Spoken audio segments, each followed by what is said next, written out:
Educadora, o ouvinte em primeiro lugar. A tarde é nossa, tá todo mundo ligado. Roberto Nogueira. Muito bem, são 4h09. Estamos aqui com a participação, né, do nosso querido professor, mais uma vez aqui no nosso programa. E lembrando que na última vez que o professor participou conosco, né, foi antes do carnaval. O carnaval foi esticado aí. E a gente deixou um assunto no meio do caminho que foi a internet, né? Falávamos sobre comunicação, ética, e nós paramos justamente na discussão sobre a internet. E, professor, primeiro, boa tarde, obrigado pela presença, e eu espero que tenha passado bem o carnaval. Claro, claro. Boa tarde, Roberto, boa tarde a todos os seus telespectadores, os ouvintes, né, da Educadora AM, toda a sua equipe. É um prazer estar de volta, né, depois desse período de folga. Agora, finalmente, o Brasil passa a funcionar comercialmente, né, porque a gente costuma falar que o Brasil só funciona depois do carnaval. E não é verdade, né? Na verdade, o Brasil, depois de novembro, dezembro, né, ele entra num período de funcionamento voltado para os setores de festas, né? Verdade. Porque senão a gente acostuma com aquela ideia, né, de que nós não trabalhamos, né, em dezembro, nem em janeiro, nem em fevereiro. Tem mais feriado do que trabalho. E não é verdade, né? Se a gente for apurar realmente, existe todo um movimento de setores voltados para um outro tipo de trabalho, né, que tem ascensão nessa época. Então agora o Brasil, comercialmente falando, volta a trabalhar da maneira mais intensa. E a gente está incluído nessa, né? E é um prazer retornar e concluir, né, pelo menos concluir algumas questões ligadas à questão da mídia e comportamento. Inclusive,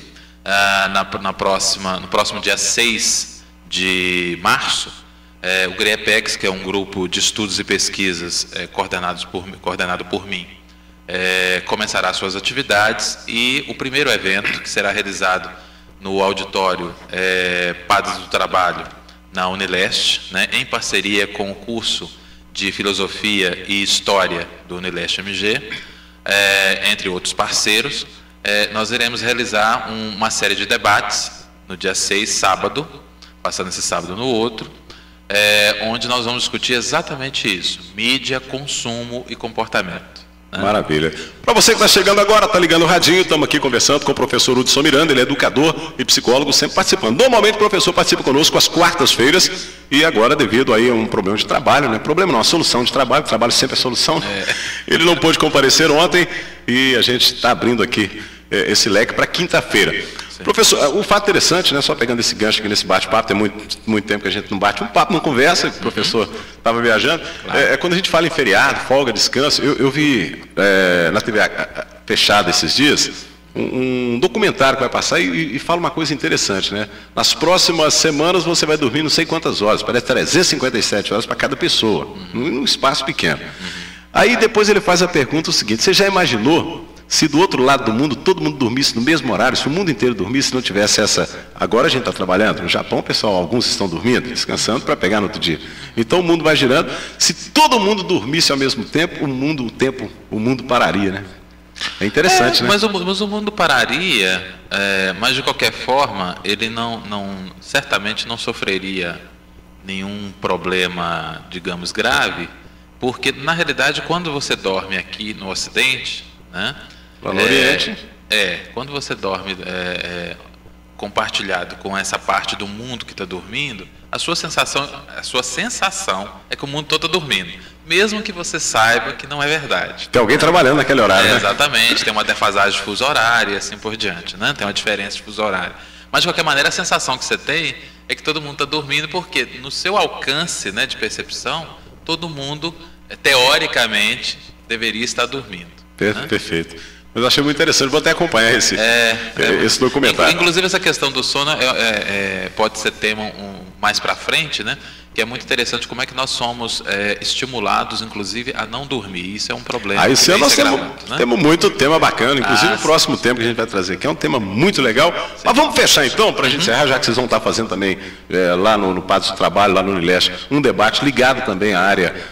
Quando a gente fala de comunicação acaba englobando todas as áreas, né? Sim. E a internet foi uma discussão que a gente começou aqui no penúltimo programa, estendemos até o último programa e hoje vamos encerrar o assunto. Não encerrar o assunto, porque é um assunto que não tem fim. Né? Ele tem muitos aspectos, né? Ele poderia ser transformado num curso, né? De tantos aspectos que ele aborda, tantas dimensões que ele é capaz de atingir e o quanto ele suscita debate, discussões, né? Polêmicas em torno desses aspectos que fazem parte do uso das mídias, né? Uhum.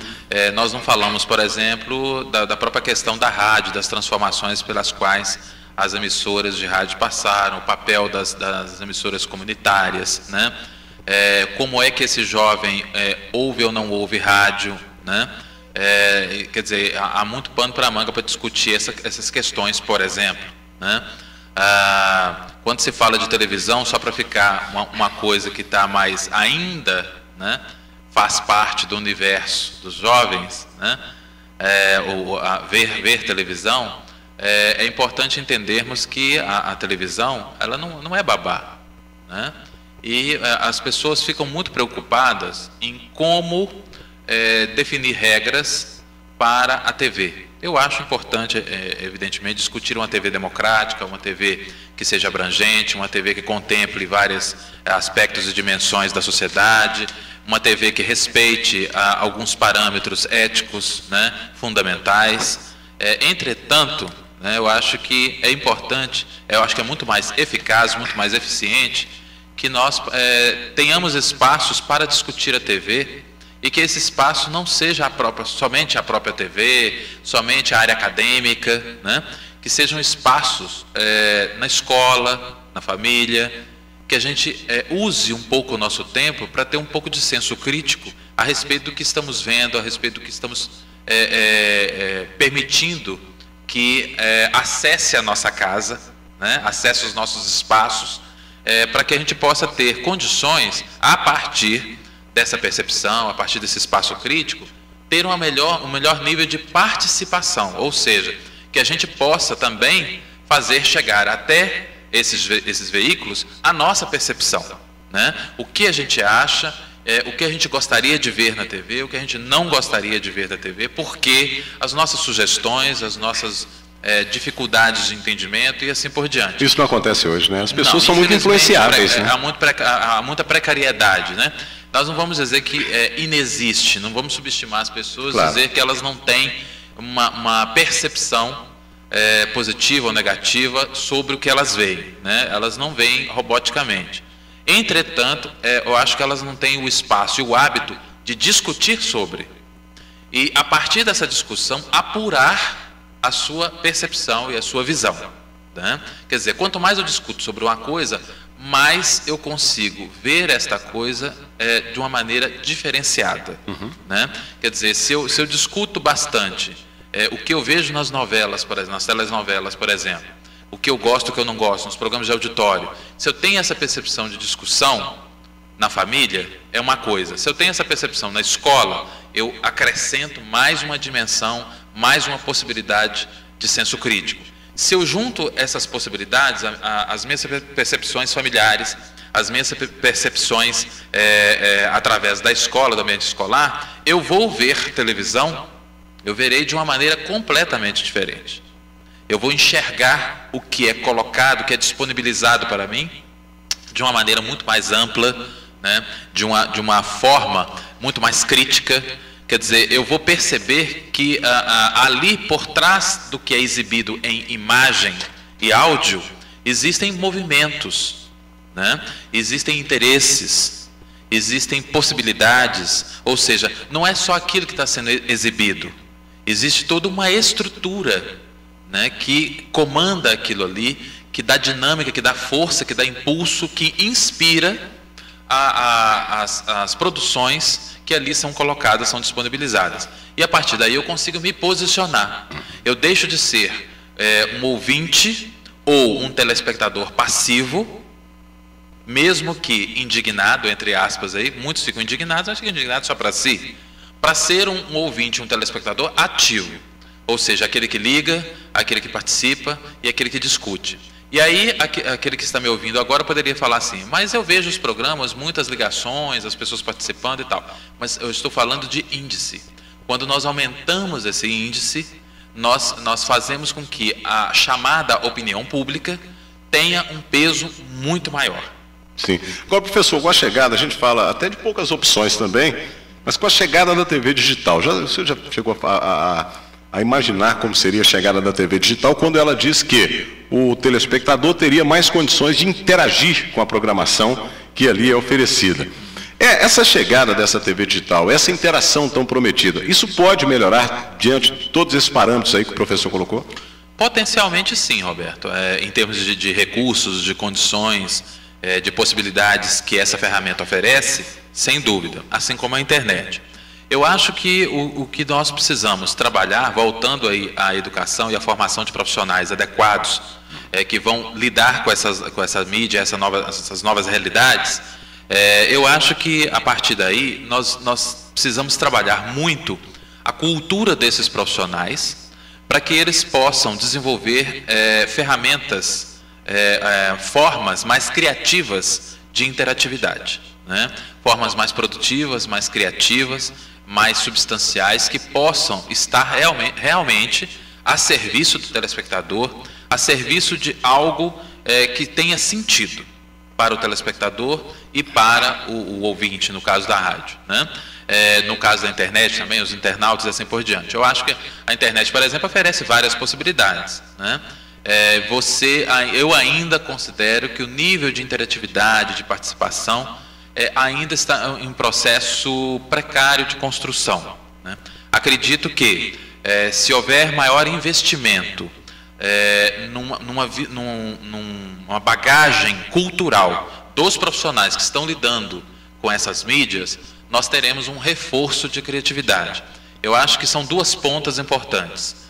Reforçar o senso crítico e a bagagem cultural da população que consome, e reforçar a bagagem cultural e as reflexões nos profissionais também, na formação e no aperfeiçoamento de profissionais diante dessas possibilidades. Quando o professor fala em profissionais, no caso, a gente analisa hoje a televisão até certo ponto como o interesse financeiro vem logo em primeiro lugar, né? Não interessa às vezes, na maioria das vezes, não vamos generalizar, não interessa às vezes o que vai ser levado para o ar, que cultura vai ser colocada para a população acompanhar, ou o que vai ser mostrado na televisão, mas sim o que retorno.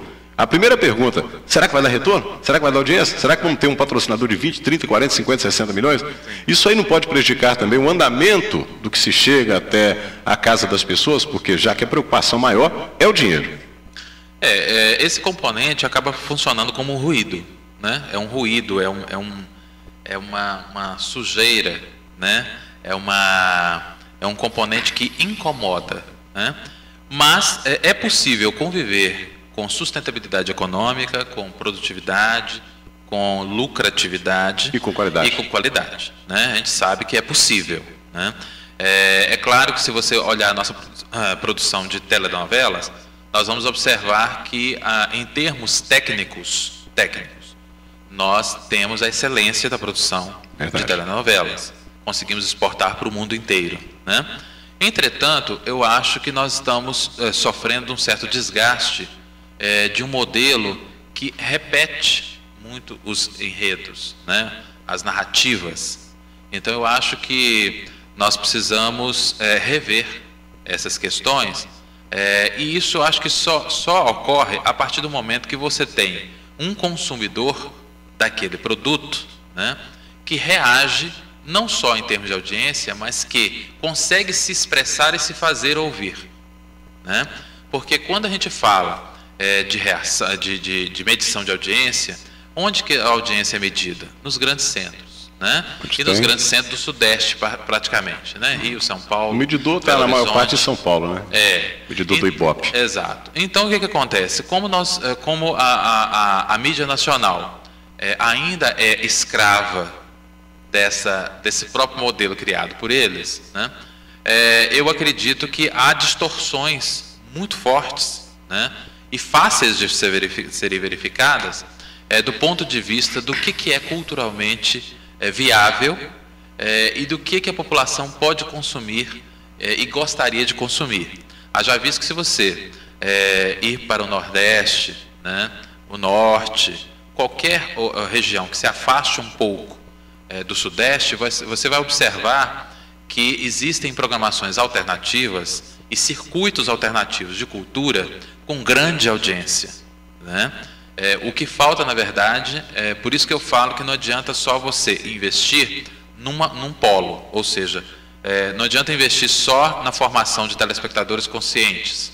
É preciso formar também produtores, né, gestores de mídia que tenham sensibilidade para compreender essas transformações e essas possibilidades e que acreditem e que invistam nessa visibilidade e com isso, investindo nessa visibilidade e disponibilizando outras possibilidades para a população, elevem a autoestima da população, promovam uma difusão cultural maior e com isso, evidentemente, façam da mídia uma ferramenta que seja um pouco mais útil. Sim. Né? Eu acho que nós precisamos colocar a mídia como uma pauta de discussão já há muitos anos. E ela não é pauta de discussão. O que a gente observa é que a mídia é alvo de ataques, de críticas muito fortes, né? E isso é insuficiente. Porque quando você somente ataca, o que acontece? Há um afastamento, né? Outro dia eu estava vendo um intelectual muito interessante, que eu gosto muito, que é uma voz nacional e que tem uma folha de serviços prestados ao Brasil muito interessante, mas que disse numa entrevista, curiosamente, que a televisão funciona como um abajur na casa dele, né? O curioso é que esse personagem, né, essa pessoa, ela também vive de televisão. E ela tem um programa de TV. E tinha que estar preocupada com as coisas que vão para. Eu acho curioso esse tipo de declaração, porque, de certa forma, virou uma certa virtude dizer que você não assiste TV, que você vê outras mídias. E não vejo isso como nenhuma vantagem. A TV, no mundo inteiro, é um veículo potente, é um veículo capaz, né, em termos de potenciais, capaz de transmitir informação de uma maneira muito interessante, né, e que pode ser deve ser alvo de críticas, deve ser alvo de abordagens, né, de estudos, etc. e tal. Mas eu acho que abandoná-la não é o caminho, mais interessante. Ok, professor, continua comigo. Eu vou a Belo Horizonte, Samira Horta. Tá... A tarde é nossa, tá todo mundo ligado. Roberto Nogueira. Muito bem, 4h32 agora. Professor, a gente vai entrar em outros assuntos aqui. E antes a gente vai dar ideia, hoje, quinta-feira, na quarta, voltamos ao normal, participação do professor Hudson Miranda toda quarta às 4 da tarde. E a partir de hoje, quem quiser ligar e deixar um tema, né, para que nós possamos estar discutindo aqui no programa, pode ficar à vontade. 3842-1400, tá bom? Você vai ligar para aqui para o programa. Olha, Roberto, eu queria que a gente falasse sobre paixão. Gostaria que a gente falasse sobre o que você quiser, o assunto que você achar interessante, né, o que talvez até faça parte de você em alguma parte do dia aí, você pode ligar e deixar. Os 3 temas escolhidos pelo público serão os 3 próximos temas sequenciais. E aí, quando encerrarmos o terceiro tema, escolhido pelos nossos ouvintes, retornaremos de novo com as ligações e as pessoas escolhendo. E quem quiser ligar mais gente também pode, que a gente já deixa também uma sequência boa de temáticas. Né? Lembrando 2 questões, né? Que a primeira, as pessoas estavam ligando querendo o meu contato. No final do programa nós vamos dar o contato, então peguem papel e caneta para vocês anotarem, né? Daqui a pouquinho a gente vai passar o contato onde eu atendo clinicamente, né? E a outra questão é sobre o tema da semana que vem, né? Isso será um tema interessante. Um tema interessante, podemos falar? Podemos falar. Que é a solidão. Né? Então nós vamos discutir a solidão na quarta-feira que vem, e as próximas 3 quartas-feiras serão temas escolhidos pelo público, que esses temas serão definidos até segunda-feira, não é isso? Exatamente. A pessoa vai ligar até segunda-feira e deixar aqui, pode ligar para a Poliana, pode ligar para a gente e deixar, olha, meu nome é tal, eu moro em tal lugar e gostaria de deixar um tema para que o professor Hudson Miranda pudesse estar explanando aí no programa. Ok, nós temos de hoje até segunda-feira para vocês pensarem e mandarem o tema.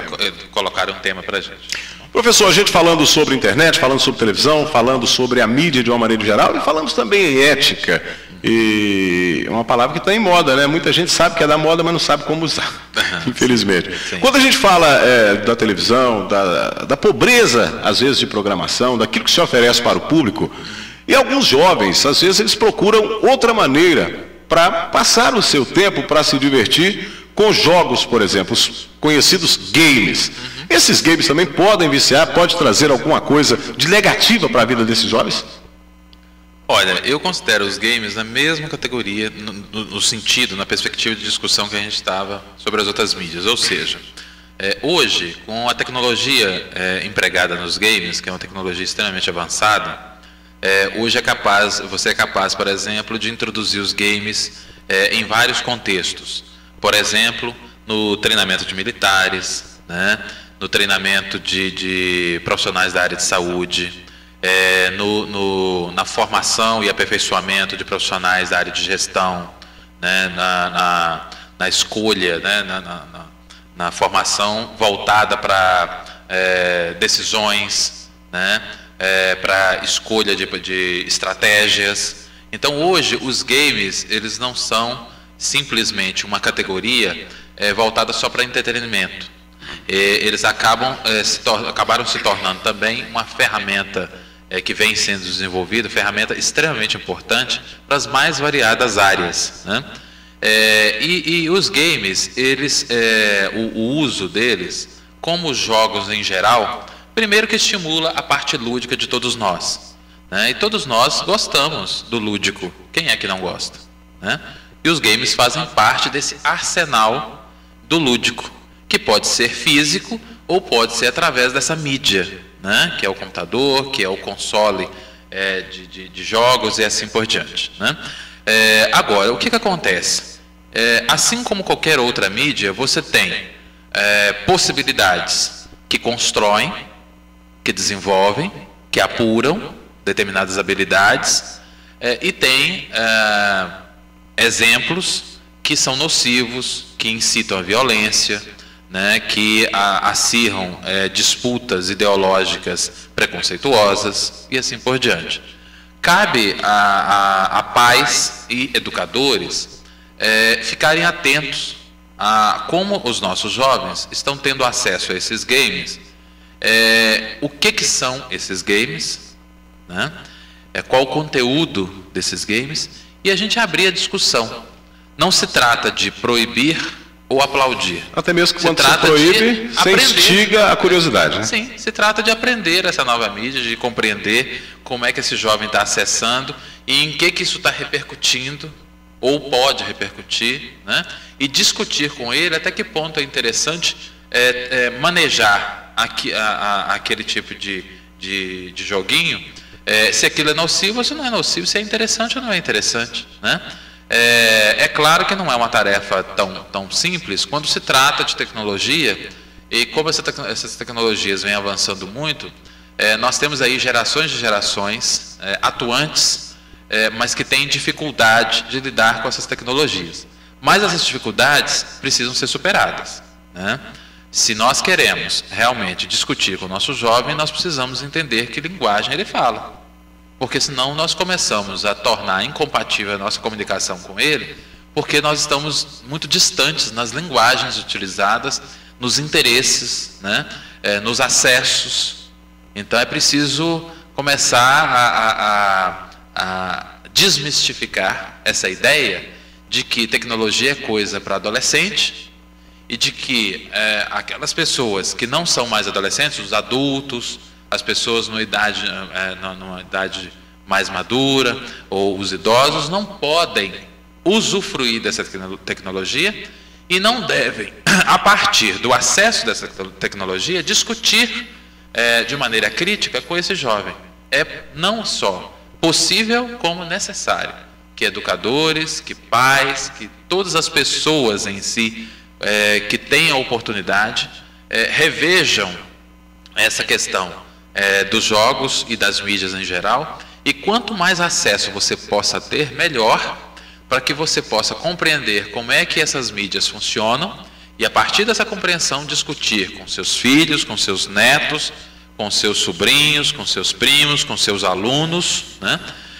Como é que essas mídias são interessantes, o que nelas são interessantes e o que não é interessante. E por que não é interessante? Porque a partir do momento... porque a discussão ela não se limita ao seu pré-conceito, né? Ao seu conceito prévio sobre algo. Para você ter acesso a todas essas questões e poder discutir, é preciso que você se liberte desses conceitos prévios, use, tenha acesso, e a partir daí você possa compreender por que aquilo ali seduz, né? Por que atrai, e aí discuta, né? De maneira desarmada, de maneira a não determinar o que é bom, o que é ruim, mas discutir até que ponto aquilo é uma possibilidade e até que ponto aquela mídia governa você. Ou seja, até que ponto você é escravo daquela mídia. A responsabilidade dos pais de ficar de olho e conversar o tempo todo, né? Pais, educadores, né? As empresas também. Eu acho que toda a sociedade, todos os segmentos organizados, né, precisam aprender a lidar com as transformações que cada época tem. Perfeito. Professor, olha, o Senado, nós vamos entrar agora na internet, né? Falava, tem trabalho, internet trabalho, hoje a maioria das empresas, hoje, ela tem uma vigilância em cima do que é apresentado à internet quando os funcionários, seus trabalhadores, as pessoas que estão ali trabalhando, elas entram na internet para buscar algum tipo, sei lá, alguma coisa. E o Senado da França aprovou um projeto de lei conhecido como Criação e Internet. Essa criação à internet, o professor deve ter acompanhado, ela prevê o bloqueio à internet para usuários que fazem downloads ilegais. Independente, filme, música, tudo. E o principal objetivo desse documento é garantir direitos autorais sobre obras, músicas e vídeos. E na China cogita-se também a possibilidade da internet ela ser vigiada para se buscar hackers, para se buscar pessoas, ou seja, vai ter um controle, uma lei que vai ministrar essa internet. No Brasil a gente sabe que, infelizmente, não existe uma lei específica na nossa Constituição para coibir crimes na internet, apesar que a Polícia Federal já evoluiu bastante nesse aspecto, já trabalha bastante, já pega pessoas aí que cometem crime pela internet.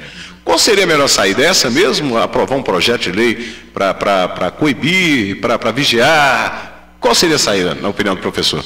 Olha, não existe uma saída única, né? E também não vejo com bons olhos a judicialização da sociedade. Nós já discutimos isso em outras dimensões aqui também, né, aqui na rádio. E eu volto a dizer, a sociedade precisa reaprender a dialogar sobre as questões que a incomodam. E a não entupir o judiciário, seja de qualquer país, com demandas que podem ser resolvidas em outras esferas, em outros cenários, né?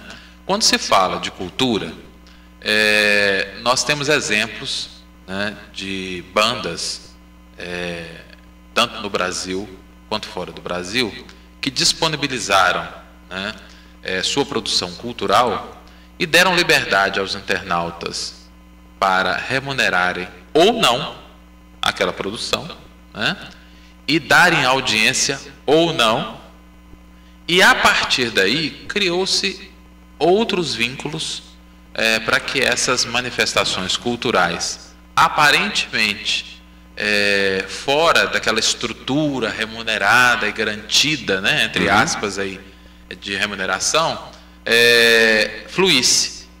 E esses exemplos foram bem sucedidos. Nós temos exemplos muito bem sucedidos, né? Basta pesquisar na internet que a gente vai ver alguns exemplos muito interessantes e que sinalizam que trabalhar sobre a possibilidade de uma consciência cultural e de uma consciência da pesquisa e da produção e da remuneração por aquilo que você está acessando é uma possibilidade interessante. Mas essa possibilidade, ela só vai ganhar força na medida em que você tiver um trabalho na base, né, onde você aprenda a consumir cultura. Você seja estimulado a consumir cultura, seja estimulada a pesquisar cultura, a usufruir da cultura, e o acesso, ao mesmo tempo, seja melhor divulgado, melhor estruturado. Hoje, se a gente observar, vamos olhar para a nossa região, né? Qual é o acesso que a população da nossa região tem ao cinema? Qual a parcela que foi ao cinema essa semana, ou no último mês? Só quem tiver um din-din no bolso aí para gastar lá no shopping, não né? é? Então, e aí você vem um deslocamento de ônibus, vem um tempo desse deslocamento, e que gera desejo ou necessidade de se alimentar, que tem mais gasto, né? Quer dizer, uma ida ao cinema, que seria, né, o argumento aí de 7 a 8 reais ou 10 reais, vamos imaginar, né? Ele se transforma em 50, 40, 50. Por aí fora. Por pessoa. Verdade? Se você for levar filho, namorada, etc., aí você já vai multiplicando. Então, evidentemente... Podemos dizer que elitizou, então. O cinema hoje é para elite. Com a renda per capita baixa, porque a nossa renda per capita não é alta. Nossa renda per capita é baixa. Verdade?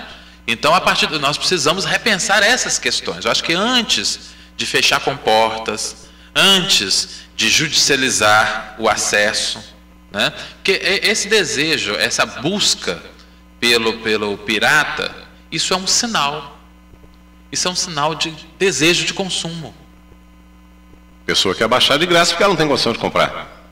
E, evidentemente, que aí, nessa esteira, tem aqueles que podem comprar, mas que também baixam gratuitamente. E aí engloba uma série de fatores dentro disso, porque o cara... pode discutir o resto da tarde... porque o cara quer um tênis, ele não pode comprar, eu vou comprar no Paraguai, que é mais ou menos parecido ali, mais barato. Agora, eu acho que se nós colocarmos um preço acessível, né? Se nós democratizarmos a produção cultural, eu tenho certeza que nós vamos ter uma indústria cultural mais remunerada, melhor remunerada, com maior audiência. Não adianta, Roberto, nós termos, essa discussão cultural é antiga, sim, e não adianta nós termos, por exemplo, no Brasil, uma produção cultural que vem crescendo nos últimos anos, mas quem vê? Pouquíssimas pessoas. Pouquíssimas. Então, você tem alguns exemplos de bilheteria com êxito, mas na esteira disso aí, atrás disso aí, vem uma fila imensa de produção. A popularização do teatro ajudou bastante, né? Sim, sem dúvida. Absolutamente desconhecida. Mas aí, nessa questão da popularização do teatro, aí eu venho fazer um certo questionamento, né? Você tem uma popularização do teatro, você tem um festival. Tá, mas uma vez por ano. O resto do ano, como é que fica? Fica esperando outro ano. Fica esperando outro ano. Quer dizer, quantas pessoas culturalmente falando, ou seja, a educação usa, por exemplo, as escolas usam o teatro como ferramenta, elas estão preparadas? As pessoas conhecem da linguagem de teatro? Que há desejo, mas elas consomem durante o ano, elas são estimuladas. Elas são estimuladas? Não são. Infelizmente. Quer dizer, as emissoras de rádio, quando se fala em música, nós temos uma riqueza musical admirada no mundo inteiro. Admirada no mundo inteiro. Só que até que ponto, quantas músicas diferentes nós ouvimos essa semana? Puxa! Nós ouvimos um playlist. Parece que é a mesma coisa, né? Não é? Porque mesma coisa. Até que ponto a gente ouviu um playlist já formatado, comercialmente, né? Ou até que ponto nós somos estimulados a ouvir outra coisa? A impressão que dá é que até o arranjo inicial da música foi feito de encomenda pela outra música que a gente tinha conhecido. Exatamente, para se adaptar a um perfil de ouvido, né? A um perfil sonoro que agrade, entre aspas. Tanto é que quando nós fazemos uma oficina numa escola e convidamos o aluno a ouvir uma outra forma de batida, né, uma outra forma sonora, inicialmente há um estranhamento. Porque os circuitos, eles não têm muita visibilidade. Existem circuitos, vários, centenas deles no Brasil inteiro, que é um país continental. Mas até que ponto esse circuito tem a visibilidade para ter alcance? É preciso que a gente, nessas redes, nessas teias, que os educadores, por isso que eu falo a importância da educação, a importância é de nós fomentarmos isso em larga escala, das pessoas começarem a ser estimuladas a fazer essas buscas, até que elas aprendam a fazer essa busca por si mesmas, né? Então tudo isso faz com que, quando a gente vê, por exemplo, um jovem, mas o jovem hoje está muito na internet, ele está pesquisando muito. Bem, aí eu levanto algumas dúvidas. Eu tenho pesquisado alguma coisa a respeito disso, tenho conversado com muitos jovens, né? Como eu sou educador também, a gente tem acesso a muitos jovens, e o que a gente vem percebendo é que, na maioria das vezes, o que a gente vê são jovens mergulhados vendo vídeos pornográficos, ou mergulhados em redes sociais, trocando algumas mensagens. Orkut, Facebook, por aí fora. Isso, MySpace, o próprio MSN, nenhum problema quanto a essas questões. O que eu acho é que quando nós fazemos uma oficina, quando nós discutimos com esses jovens as possibilidades, né, que a internet oferece, nós discutimos, estimulamos, exercitamos muito pouco o universo da internet. E não está restrito a isso apenas. Exatamente. Né? A internet é um dos fenômenos mais espetaculares que o mundo já viu. Mais espetaculares. Hoje você tem praticamente todo o conhecimento da humanidade está ali, circulando de alguma forma, de alguma maneira. E as pessoas não estão. E aí, isso não estou falando do jovem da periferia, não. Né? Porque muitos podem falar assim, não, mas isso aí é o jovem da periferia que não está acostumado com a tecnologia, quando chega, se entusiasma com a possibilidade de fazer contato com outros. Não estou falando disso, não. Isso já chegou lá no meio acadêmico. Essa precariedade, essa dificuldade de pesquisar, de investigar, essa paciência, né? Essa técnica, porque é uma técnica também, de saber filtrar, de saber pesquisar, de saber filtrar o que é fraude, o que não corresponde à realidade, quais são as fontes confiáveis, quais são as fontes viáveis, onde eu devo investir o meu tempo para esse conhecimento. E aí nós temos uma série de problemas e até adoecimento de jovens que se entregam, né, a uma prática de acesso à internet, onde ele começa a ser governado por essas ferramentas, né? Ou seja, ele tem que entrar todo dia no MSN, ele tem que entrar todo dia no bate-papo. Não é um vício? Né? Virou um vício? Não é um vício? Vira um vício. Vira um vício, né? Vira um vício. Ele tem que todo dia jogar. E ele, na verdade, não divide o seu tempo de como utilizar a internet. Ora para entretenimento, ora para uma forma de se comunicar com outras redes importantes, se fazer visível profissionalmente, né? Conhecer outras possibilidades profissionais, ampliar os seus conhecimentos nas mais variadas áreas, né?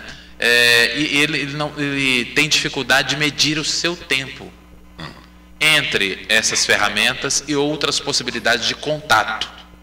Então, ele acaba também, e isso é um problema muito sério, ele acaba não só sendo governado por essa mídia, como desenvolvendo alguns sintomas, alguns sinais de dificuldade muito interessante, até de interação. Ao contrário do que se imagina, quando eu me relaciono com a máquina e eu tenho a possibilidade, numa sala de bate-papo, ao estar conversando com você, que para mim ali naquele momento está sobre a máscara do anonimato, né? É o desconhecido. E aí você fala alguma coisa que eu não gostei. O que eu faço? Ou eu te xingo, porque eu estou no anonimato também. Vira a cara e sai. Ou eu saio da sala. Não é? Agora a vida real é assim? Não é. O MSN, o que eu faço? Bloqueio você. Se eu não quero conversar com você hoje, existe a possibilidade de eu bloquear você e me manter online. Uhum. Quantos fazem isso? Na cara dura não tem jeito. O cara, vamos brigar. Se me xingou, eu vou xingar também. Vamos tentar resolver. Na cara dura eu não vou falar com você assim. Hoje eu não estou afim de falar com você. Né?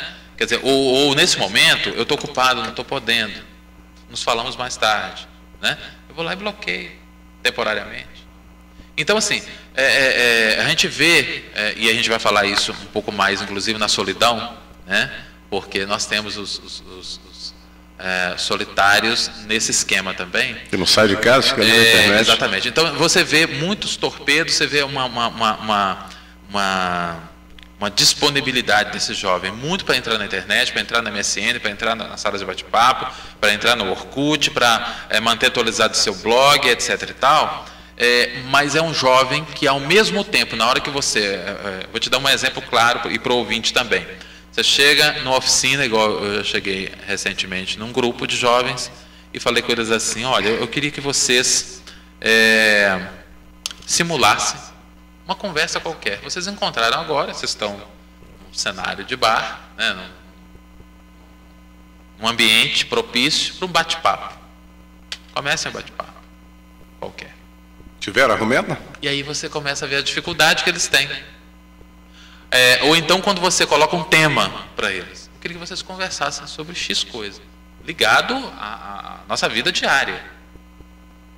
Eles têm uma enorme dificuldade. Enquanto que na internet, se fosse pelo MSN, não saberia o que falar com o outro, ou esculhambar, sei lá. Até isso nós precisamos discutir como é que é a qualidade desse contato que a gente está tendo. Porque esse contato é que nos dá argumento para viver. É a qualidade dos nossos contatos pessoais, é o nosso exercício das nossas relações, das nossas frustrações, das nossas dificuldades, a nossa exposição ao real, ao coletivo, né, também, quer dizer, não confinados numa toca dentro de casa, num quarto, porque nós estamos tendo uma geração inteira que tem dificuldade imensa de sair do quarto, que não sai, que resiste em sair. Mas que está lá, usando os torpedos, que está lá, digitando, mas é questionável a qualidade desse contato. Porque quando confrontados com o real, eles têm dificuldade. Tá e aí nós temos uma dificuldade muito grande, que você vê a explosão de violência, você vê o sujeito que está acostumado dentro de casa, por exemplo, confinado num quarto e governado por esses equipamentos, quando ele sai na vida real, ele tem dificuldade de convivência. Uma enorme dificuldade. Professor, nós estamos chegando ao final aqui do programa. Quero agradecer pela participação e tem mais um minutinho ainda para a gente fechar e deixar uma mensagem como a gente normalmente faz. Né? Deixa eu só dar um recado aqui primeiro aqui. A Conege, né, para você que está precisando trabalhar, a Conege está recrutando técnico em planejamento com conhecimento em MS Project e Primavera. Interessados deverão comparecer no escritório da Conege, na rua Guaicurus, número 80, no bairro Iguaçu. Professor, obrigado. E para a gente fechar aqui, uma dica especial, né, em um minuto, infelizmente agora o tempo explodiu. Na próxima quarta-feira, eu vou estar de férias a partir de segunda, se Deus quiser, vou tirar alguns dias para descansar, e o Elcio Ferreira vai estar aqui no comando do programa, e o senhor vai estar conversando com o Elcio aqui. A gente espera poder continuar contando com o professor Hudson, independente de quem esteja aqui à frente do programa, mas o Elcio, com certeza absoluta, vai estar fazendo um trabalho brilhante, interagindo com o senhor aqui no programa já na próxima quarta. Vai ser um prazer, e a dica que eu dou aos ouvintes é que toda a mídia, todos os lançamentos, todas as disponibilidades tecnológicas, elas são bem-vindas. Nós não precisamos nos afastar de nenhuma delas, né? Agora, nós precisamos medir até que ponto nós as utilizamos para potencializar nossas habilidades, para facilitar nossa comunicação, para ampliar nosso conhecimento, para nos aproximar de pessoas e possibilidades, instituições que antes seriam muito mais inacessíveis e que se tornam mais acessíveis a partir dessas mídias, né? Ou se essas mídias nos governam, né? Se nós somos escravizados por essas máquinas, né? E a culpa não é delas, a culpa é justamente, e aí nós não estamos tratando de culpa, a dificuldade, né? A dificuldade é nossa, e nós precisamos estar bem atentos, porque é muito sedutor, né, você lidar com uma mídia que você pode, de certa forma, comandar, interagir, sair a hora que você quer, né, e pode se expressar de uma maneira mais independente, mas é preciso tomar cuidado, porque tudo levado ao extremo traz consequências. Então todos os nossos movimentos, eles têm uma consequência e têm um desdobramento, é preciso ficar muito atento, e aí o papel dos pais, o papel dos espaços de discussão das escolas é levar essa discussão, essa reflexão. Não se trata da briga do bem e do mal, né? Se trata, na verdade, de compreender como é que essas ferramentas funcionam e qual é a repercussão que o uso dessas ferramentas nos traz e qual é a contribuição que o nosso uso racional dessas ferramentas pode trazer, né? Ok, professor, muito obrigado. Uma ótima quinta e sexta. E o telefone agora.